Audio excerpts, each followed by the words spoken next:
सर्वे भवन्तु सुखिनः, सर्वे सन्तु निरामयाः, सर्वे भद्राणि पश्यन्तु, मा कश्चित् दुःखभाग् भवेत्।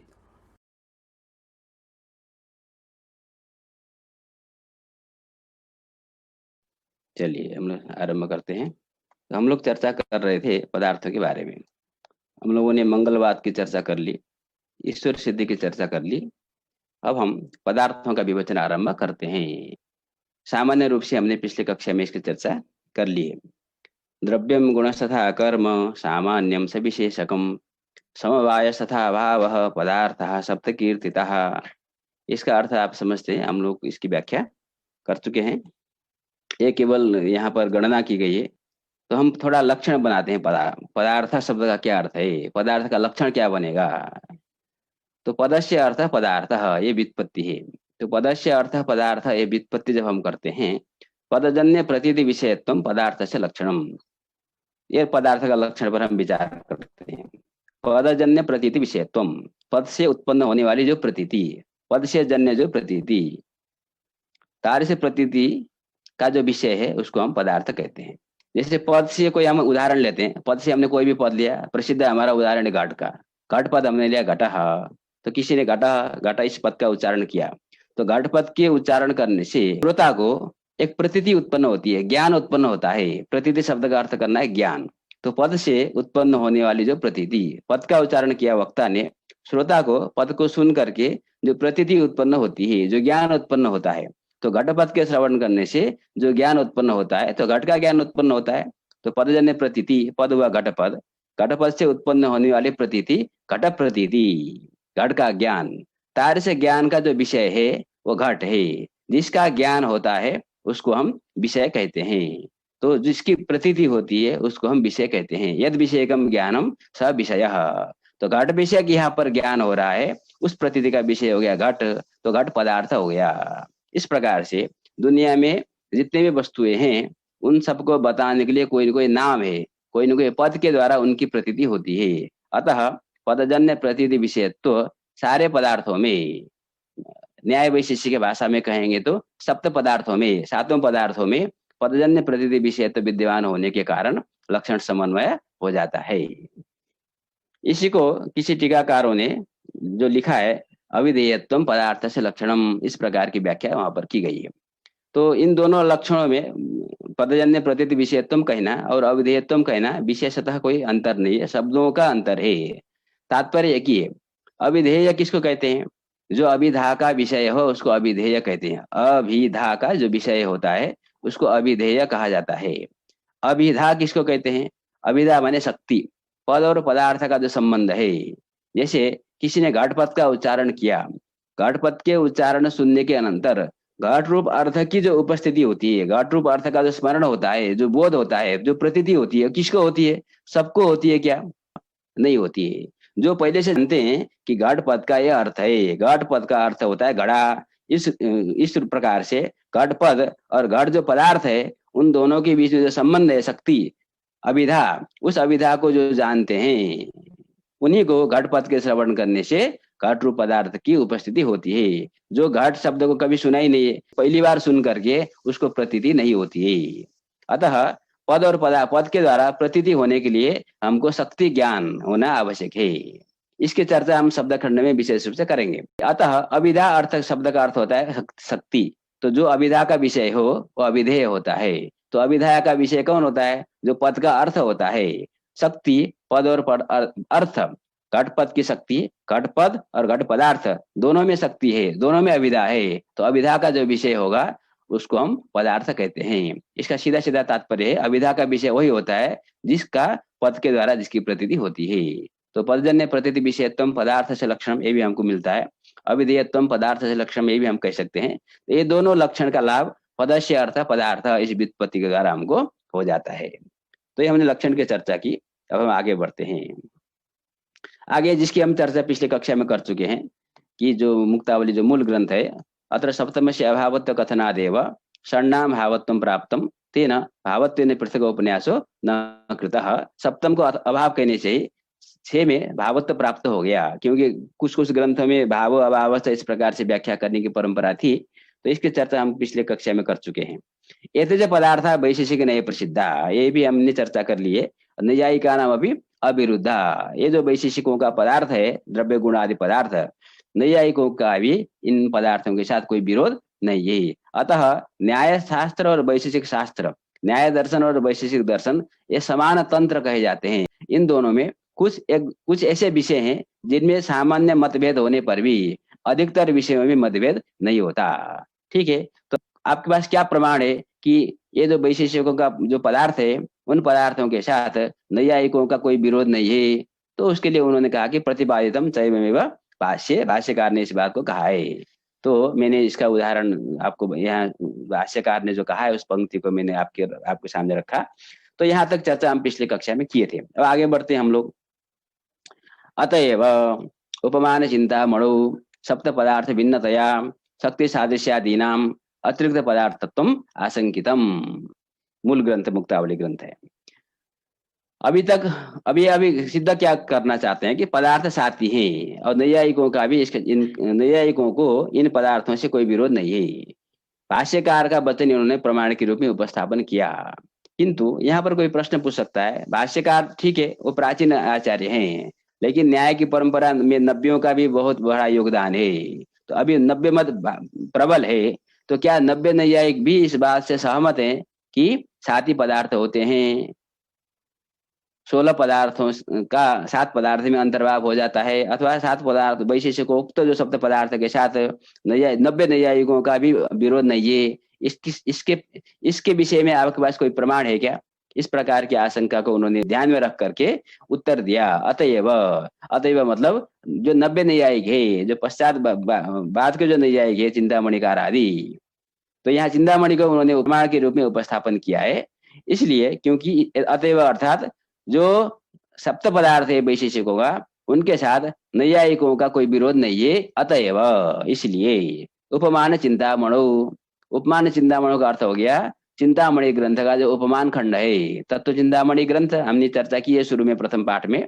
तो गंगेश उपाध्याय का जो ग्रंथ है तत्व चिंतामणि, जिसके द्वारा 90 न्याय का आरंभ हुआ, तत्व चिंतामणि के ग्रंथ की रचना होने के बाद जो परंपरा शुरू हुई उसको हम 90 न्याय की परंपरा कहते हैं। तो उस ग्रंथ में 4 खंड है, प्रत्यक्ष खंड, अनुमान खंड, उपमान खंड और शब्द खंड। 4 प्रमाणों को आधार मान करके इन्होंने एक ग्रंथ की रचना की, तत्व चिंतामणि। उस चिंतामणि ग्रंथ के जो उपमान खंड है तो उसका नाम हम देते हैं उपमान चिंतामणि। कुछ लोग केवल उपमान मणि कहते हैं। मणि ग्रंथ कहने पर हमको समझना चाहिए कि चिंतामणि की बात हो रही है। उस चिंतामणि ग्रंथ के उपमान खंड में उन्होंने एक आशंका की है, गंगेश उपाध्याय ने क्या आशंका की है? सप्त पदार्थ भिन्नतया शक्ति सादृश्यादीनाम अतिरिक्त पदार्थत्वम आशंकितम। पूर्व पक्षी के दृष्टिकोण से, यहाँ पर पूर्व पक्षी मीमांसक हैं, जो प्रभाकर के अनुयायी प्रभाकर हैं, वो लोग शक्ति और सादृश्य को भी अतिरिक्त पदार्थ मानते हैं। तो नैयायिकों को यह सिद्ध करना है कि वो अतिरिक्त पदार्थ नहीं है, जो प्रसिद्ध पदार्थ है उन पदार्थों में ही उनका अंतर्भाव हो जाता है। किंतु वहाँ हमारे लिए अभी वर्तमान में जो महत्वपूर्ण शब्द है वो है सप्त पदार्थ भिन्नतया। मणिकार ने क्या कहा? सप्त पदार्थ से भिन्न भी शक्ति और सादृश्य भी पदार्थ है, इस प्रकार की आशंका की है। ठीक है, तो मैंने ग्रंथ देखा तो हमको मिला सादृश्य पदार्थांतरम, ऐसा उन्होंने कहा है। फिर बाद में कहा है सप्त पदार्थ अतिरिक्त तत्वादवा, ये तत्व चिंतामणि के उपमान खंड में कहा है। तो ये महत्वपूर्ण विषय क्या है? वो ये भी कह सकते थे कि 16 पदार्थ से अतिरिक्त पदार्थ भी शक्ति सादृश्य है।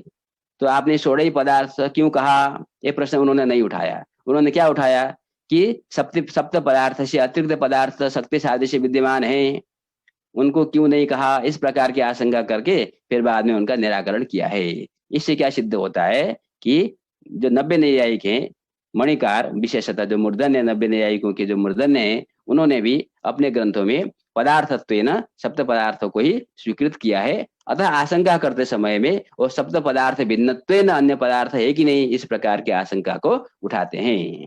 तो वहां पर उन्होंने जो आशंका को उठाया है, उपस्थापन किया है, शक्ति और सादृश्य अतिरिक्त पदार्थ है कि नहीं, उस विषय को विश्वनाथ पंचानंद भट्टाचार्य अपने ढंग से थोड़ा उसको विस्तार देते हैं।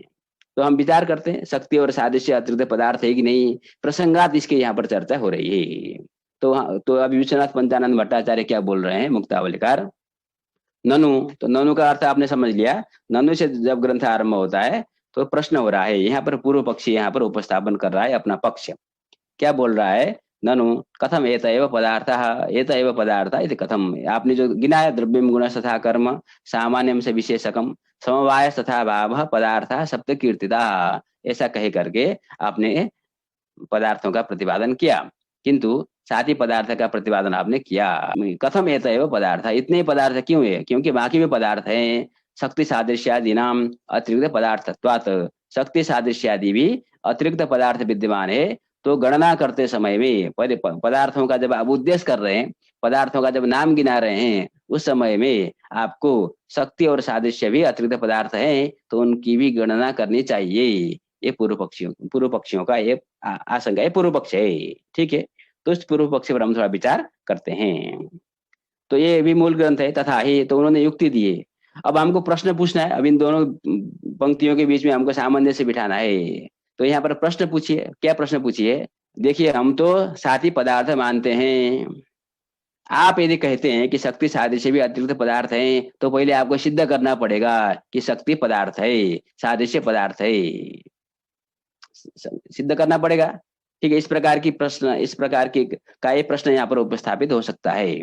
अतः अब पहले शक्ति की बात कर रहे हैं, तो जो मीमांसा के प्रभाकर यहाँ पर शक्ति की बात पहले कर रहे हैं, तो शक्ति को वो पदार्थ सिद्ध कर रहे हैं। अब देखिए, यहाँ एक चीज आपको ध्यान देना है, जो शक्ति पदार्थ की अभी हम चर्चा करने वाले हैं, तो नैयायिक शक्ति पदार्थ को स्वीकार नहीं करता। शक्ति एक स्वतंत्र पदार्थ है, ऐसा नैयायिक नहीं मानता। अतः आगे तथाई ग्रंथ के द्वारा जो पूर्व पक्षी है वो शक्ति पदार्थ को पहले सिद्ध करेंगे।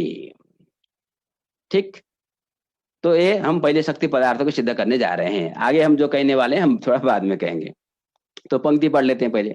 मण्यादि समवहितेन बन्निना दाहो न जन्यते तत्शून्य न तो जन्यते तत्र मण्यादिना बन्धौ दाहानुकूला शक्तिर्नाश्यते उत्तेजकेन मण्याद्यपसारणेन च जन्यत इति कल्प्यते। कल्प्यते का अर्थ होता है अनुमीयते। यहाँ पर कल्प्यते का कहीं भी आप शास्त्र में कल्प्यते पढ़ते हैं तो उसका अर्थ करना है अनुमीयते। ये कल्पना मात्र है, नहीं है। हम भाषा में जो कल्पना करना वो तो प्रामाणिक नहीं होता। अनुमीयते प्रमाण के द्वारा सिद्ध किया जाता है, वो कल्प्यते है। तब वो अब ये पूर्व पक्ष है, वो शक्ति को अतिरिक्त पदार्थ, शक्ति को पदार्थ सिद्ध कर रहा है। पहले पदार्थ तत्व सिद्ध करना है, फिर बाद में अतिरिक्त तत्व सिद्ध करना है। दो काम हमको करना है। ठीक है, क्योंकि नैयायिक शक्ति को मानता नहीं है, तो पूर्व पक्षी क्या करेगा? पहले शक्ति पदार्थ है ये सिद्ध करेगा, फिर उसमें अंतर्भाव करने का प्रयास किया जाएगा, फिर पूर्व पक्षी क्या करेगा? अतिरिक्त तत्व सिद्ध करेगा। ये उसका क्रम है। तो उसी के आधार पर ग्रंथ आगे बढ़ रहा है। तो युक्ति दे रहा है। क्या युक्ति है? मण्यादि समवहितेन बन्निना दाहो न जनते। तो मणि के समावधान होने पर बन्नी के द्वारा दाह की उत्पत्ति नहीं होती है। तो इसका मतलब क्या हुआ? आपके पास मणि है और बन्नी दोनों हैं। मणि का अर्थ होता है चंद्रकांत मणि को आपको लेना है। यहाँ पर मणि शब्द से क्या लेना है? चंद्रकांत मणि। हमारी जो शास्त्रीय परंपरा उदाहरण के द्वारा हम जानते हैं कि चंद्रकांत मणि के रहने पर दाह की उत्पत्ति नहीं होती। आग जल भी रही है तो आपको जलाएगी नहीं, दाह नहीं होगा। तो मणि भी हो और बन्नी भी हो तो वहां पर दाह की उत्पत्ति नहीं होती है, दाह न उत्पद्यते। मण्यादि समवहितेन बन्निना दाहो न जन्यते तत्शून्य न तो जन्यते, अर्थात मणि शून्य न, मणि के न रहने पर दाह की उत्पत्ति होती है। अर्थात मणि के अभाव होने पर, बन्नी के रहने पर दाह की उत्पत्ति होती है। ये दोनों कंडीशन है, दोनों स्थितियां है। तत्शून्य तो जन्यते, तो ये हमने देखा है। इसको देख करके हम क्या सिद्ध कर रहे हैं कि तत्र, अब प्रश्न है कि जब मणि के न रहने पर, बन्नी के रहने पर दाह की उत्पत्ति हो रही है, तो जब मणि लाकर रख दिया तो दाह की उत्पत्ति क्यों नहीं हो रही है? तो यहाँ पर प्रश्न है। तो उसका उत्तर देते हैं मीमांसक, तत्र मण्यादिना बन्धौ दाहानुकूला शक्तिर्नाश्यते। तो मणि क्या करता है? बन्नी में एक शक्ति है, दाहानुकूला शक्ति, दाह को उत्पन्न करने वाली शक्ति, दाह जनिका शक्ति, उसी को दाहानुकूला शक्ति। अनुकूल शब्द का अर्थ होता है जनक, दाह जनिका जो शक्ति है। तो बन्नी में दाह को उत्पन्न करने वाली एक शक्ति नाम का पदार्थ है। मणि जब आता है तो शक्ति को नाश कर देता है। दाहानुकूला शक्ति नाश्यते इति कल्प्यते, यहाँ उसका अन्वय करना है। मण्यादिना बन्धौ दाहानुकूला शक्तिर नाश्यते इति कल्प्यते। ये हमको अनुमान करना है कि मणि ने बन्नी में विद्यमान जो दाहानुकूला शक्ति है उसको नाश कर दिया। अतः मणि के रहने पर अब दाह नहीं हो रहा है, क्योंकि शक्ति नष्ट हो गई तो अग्नि के रहने पर भी दाह उत्पन्न नहीं होता और जलाएगी नहीं। ठीक है, एक ये बात। दूसरी बात, उत्तेजकेन मंड्याद्यपसारणेन च। अब प्रश्न आएगा, जब मणि के आने पर वो शक्ति जब नष्ट हो गई, जब आपने मणि को हटा दिया, जब मण्यभाव हो गया, फिर अब दाह की अभी भी तो फिर दाह की उत्पत्ति नहीं होनी चाहिए। जब अग्नि में जो शक्ति थी दाहानुकूला शक्ति, जब वो नष्ट हो गई तो मणि को जब हमने हटा दिया, ठीक है, मंड्यादि अपसारणेन। और एक और दूसरी स्थिति होती है उत्तेजकेन, उत्तेजक को लाकर हमने रख दिया। उत्तेजक शब्द का अर्थ होता है सूर्यकांत मणि। उत्तेजक शब्द का अर्थ होता है प्रतिबंधक के रहते हुए भी जो कार्य को उत्पन्न करे वह उत्तेजक है।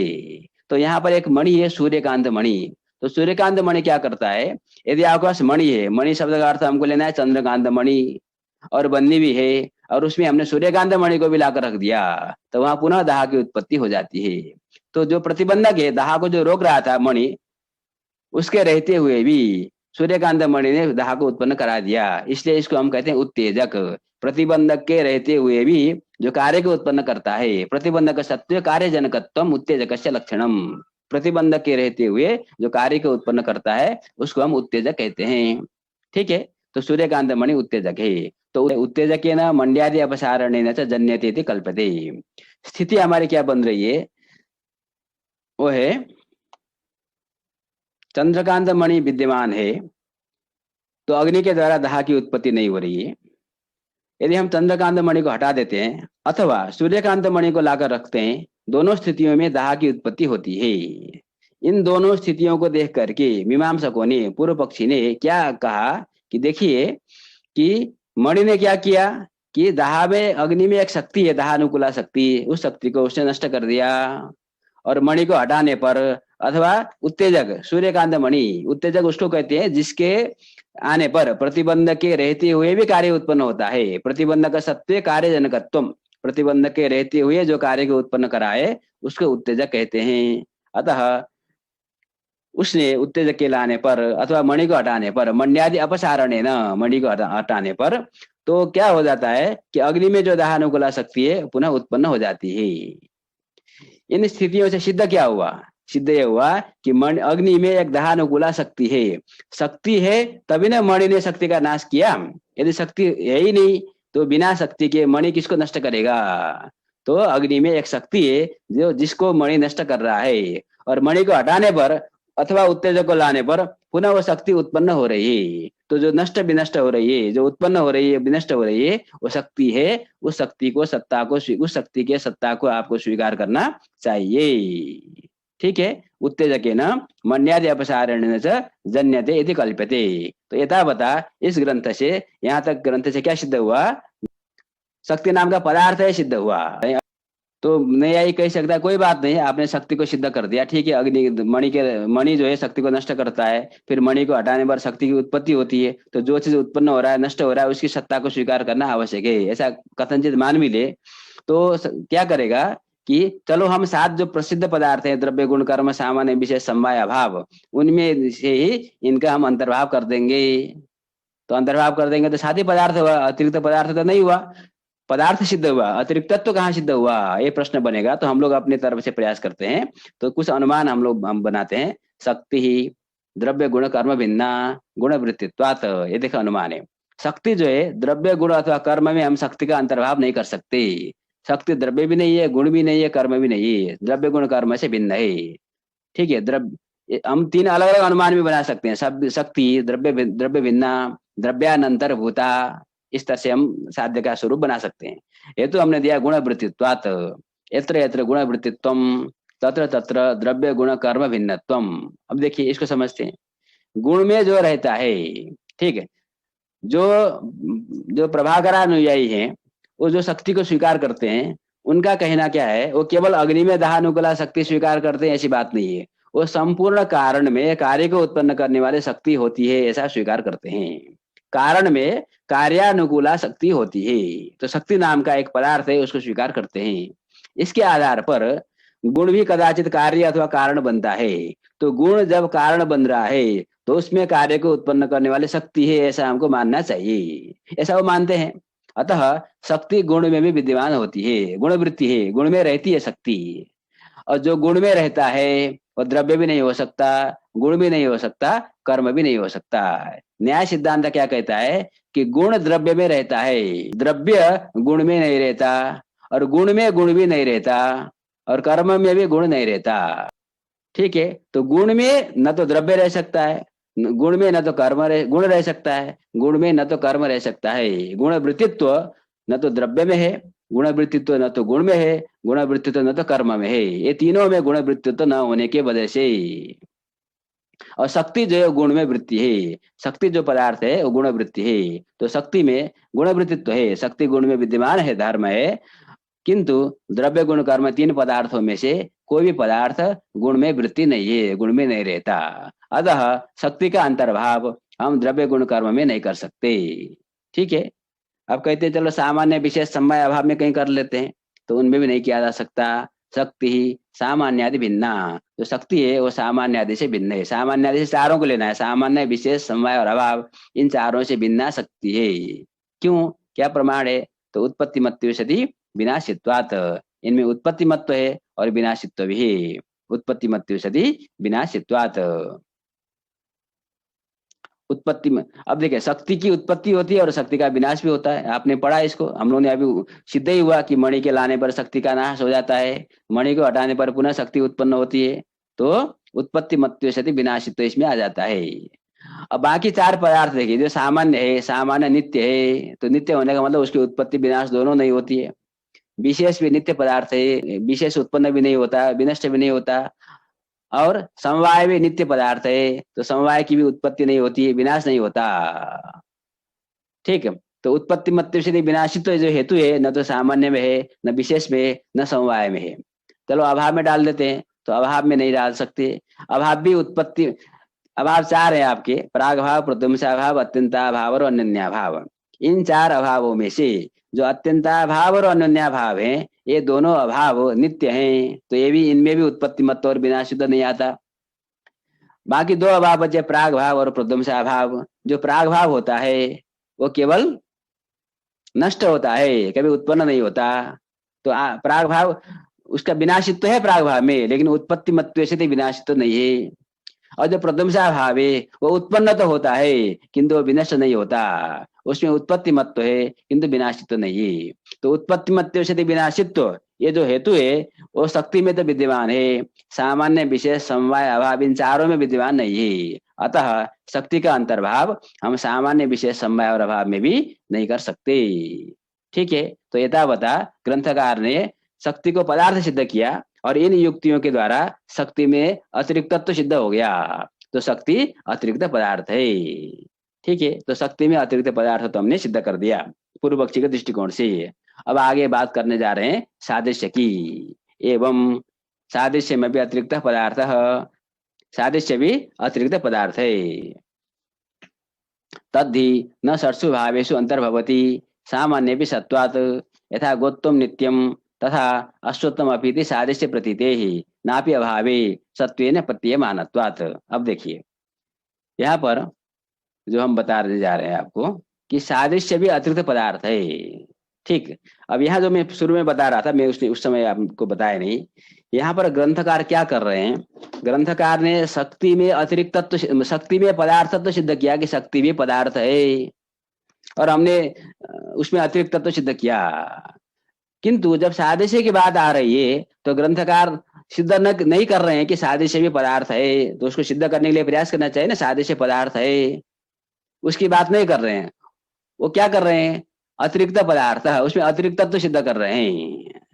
जब शक्ति की बात कर रहे थे तो ग्रंथकार शक्ति में पदार्थ तत्व सिद्ध कर रहे थे कि शक्ति में पदार्थ है। जब सादृश्य की बात कर रहे हैं तो उसमें पदार्थ तत्व नहीं सिद्ध कर रहे हैं, वो अतिरिक्त है, अतिरिक्त तत्व सिद्ध कर रहे हैं। ठीक है, ऐसा क्यों कर रहे हैं ग्रंथकार? जब दोनों शक्ति सादृश्य की बात दोनों साथ साथ में कर रहे हैं तो दोनों की विवेचन में भेद क्यों है? ठीक, तो इसको समझना जरूरी है। क्या समझना है कि नैयायिक के मत में शक्ति नाम का कोई पदार्थ है ही नहीं, वो शक्ति को मानता ही नहीं, खंडन कर देता है। अतः जो प्रश्न करने वाला पूर्व पक्षी है उसके लिए शक्ति को पहले सिद्ध करना आवश्यक हो जाता है कि शक्ति पदार्थ है, आप मानो, उसके बाद फिर अतिरिक्त तत्व सिद्ध किया जाएगा। क्योंकि जो पदार्थ हम पहले से मानते ही नहीं, यदि वो सिद्ध हो जाएगा तो उसमें अतिरिक्त तत्व सिद्ध करना बहुत ज्यादा महत्वपूर्ण नहीं है, वो हो जाता है। इसलिए ग्रंथकार ने अतिरिक्त तत्व सिद्ध करने का प्रयास नहीं किया, मूल ग्रंथ में नहीं है। हम लोगों ने अपनी टीकाओं के आधार पर हमने व्याख्या की। जब सादृश्य की बात आती है तो ग्रंथकार पदार्थत्व सिद्ध नहीं कर रहे हैं, उसमें अतिरिक्त तत्व सिद्ध करने का प्रयास कर रहे हैं। क्यों? क्योंकि नैयायिक भी सादृश्य को पदार्थ पहले से मानता है। सादृश्य पदार्थ है, मानो ऐसा पूर्व पक्षी को कहने की कोई आवश्यकता नहीं है। ऐसी ऐसा कहेगा तो नैयायिक कह देगा इष्टापत्ति, हम तो सादृश्य को मानते ही हैं। चंद्र सदृश मुखम, इसको हम मानते हैं कि मुख में चंद्र का सादृश्य है, तो नैयायिक सादृश्य को पहले से मानता है। समस्या कहाँ है? पूर्व पक्षी क्या कहना चाहता है? नैयायिक सादृश्य को अतिरिक्त नहीं मानता है, तो उसमें अतिरिक्त तत्व सिद्ध करना उसका प्रयास है। ग्रंथकार इसलिए अतिरिक्त तत्व सिद्ध कर रहे हैं, पदार्थ तो नहीं सिद्ध कर रहे हैं सादृश्य में, क्योंकि जो सिद्धांत पक्षी है उसको भी सादृश्य पहले से अभिमत है। ठीक है, तो ये आपको ध्यान में रखना है। अतः सादृश्य में भी अतिरिक्त पदार्थ, सादृश्य भी अतिरिक्त पदार्थ है। तो केवल अतिरिक्त तत्व सिद्ध करना है। तो क्यों अतिरिक्त है? तो अतिरिक्त तत्व सिद्ध करने के लिए आपको जो प्रसिद्ध सात पदार्थ में उसका अंतर्भाव नहीं हो सकता, यदि सिद्ध करना है तो यही बता रहे हैं, तद्धि न षट्सु भावेषु अंतर्भवति। देखिए, तो ये ग्रंथकार जो करने जा रहे हैं, हम इसका अनुमान का आकार बनाते हैं। अनुमान का आकार बनेगा सादृश्यम शब्द पदार्थ अतिरिक्तम। सादृश्य जो है वो शब्द पदार्थ से अतिरिक्त पदार्थ है। क्यों? षड भाव भिन्नत्व सति अभाव भिन्नत्वात्। षड भाव से भिन्न है और अभाव से भी भिन्न है, साथ ही पदार्थ है। तो जो षड भाव से भी भिन्न होगा, अभाव से भी भिन्न होगा, वो सप्त पदार्थ से भिन्न होगा, ये सिद्ध हो जाएगा। तो ग्रंथकार को सिद्ध करना है अतिरिक्त पदार्थ से, वो सिद्ध क्या करना चाहते हैं? सादृश्य जो है वो शब्द पदार्थ से अतिरिक्त पदार्थ है। क्यों? षड भाव भिन्नत्व सति, षड भाव से भिन्न है और अभाव से भी भिन्न है, ये सिद्ध करना है।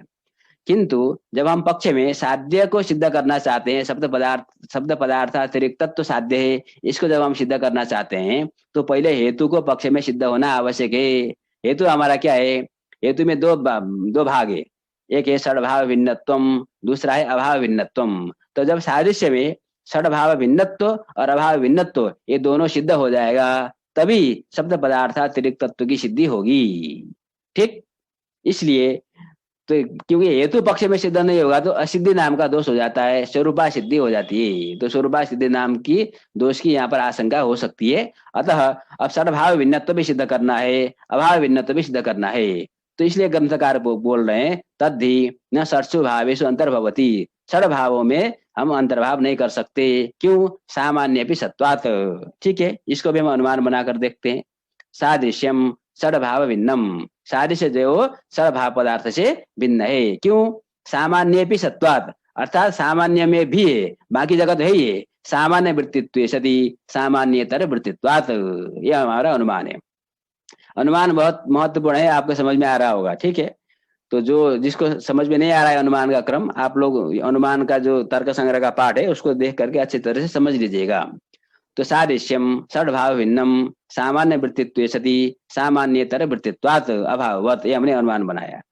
तो षडभाव भिन्नत्व सिद्ध करना है। षडभावानंतर भूतम भी आप बोल सकते हैं। सादृश्यम षडभावानंतर भूतम सामान्य वृत्तित्व सति सामान्यतर वृत्तित्वात्। सामान्य में भी वृत्ति है, वृत्ति में रहना, सामान्य में भी रहता है। कौन? सादृश्य।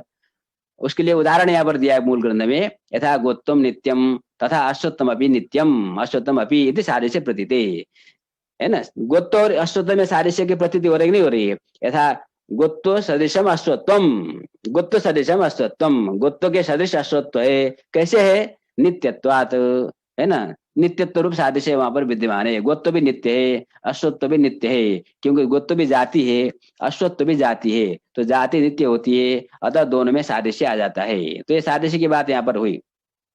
ठीक है, अतः इसका मतलब क्या हुआ? जो सादृश्य है वो सामान्य में रहता कि नहीं रहता, जाति में रहता कि नहीं रहता? तो सामान्य जाति में गोत्व में सादृश्य रहता है, तो सामान्य वृत्तित्व आ गया।